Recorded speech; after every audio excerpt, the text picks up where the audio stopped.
Kapal ng mukha mong babae ka para paimbestigahan ako? Anong ginagawa mo dito? Di ba nagsabi ako na hindi ka pwedeng umapak dito? Kung ayaw magkabastusan tayo, huwag mong bastusin ang burol ng kapatid ko! No! Kung gusto mo akong umalis dito, Samantha, bawiin mo ang binibintang mo sa akin. Wala akong bago. Ikaw ang pumatay kay Francis! You have no proof? Sa ngayon wala. Pero hindi ako dito hanggang makakuha ko ng ebidensya para maipakulong kita! Wala kang mahahanap na ebidensya. Dahil hindi ako pumatay sa kapatid mo! Welcome to the family. To our family.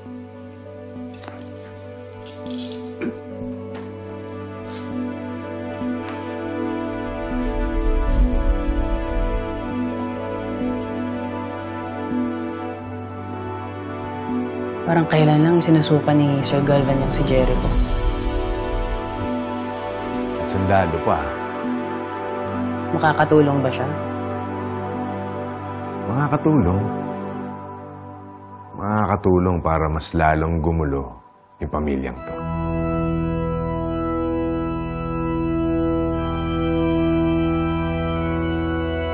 Tita Aurora, please, just leave. Shut up, Georgina! At anong ginagawa mo dito, ha? Nakikipagplastikan ka? Ha?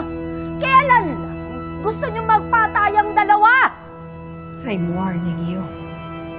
Umalis ka na bago mo pagsisiyan ang pagpunta mo dito. Bakit? Anong gagawin mo, Samantha? Sasampanin mo ako? Sasabunutan mo ako sa harapan ng mga tao? Well, go ahead!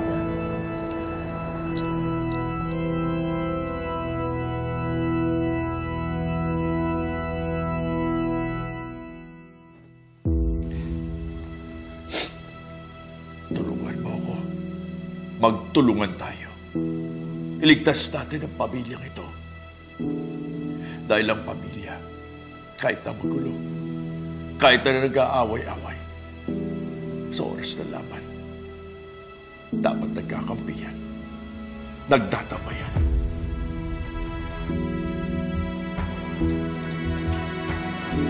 Opo, ito na ba?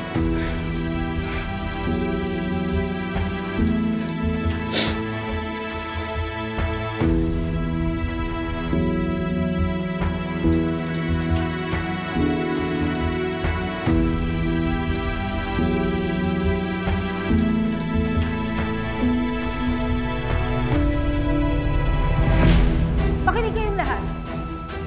This woman is accusing me of killing her brother kahit wala namang ebidensya. Puro siya paratang pero hindi naman mapapatunayan. Dahil ang totoo, hindi ako ang pumatay kay Francis. Umalis ka na. Isa. Dalawa, tatlo. Now what?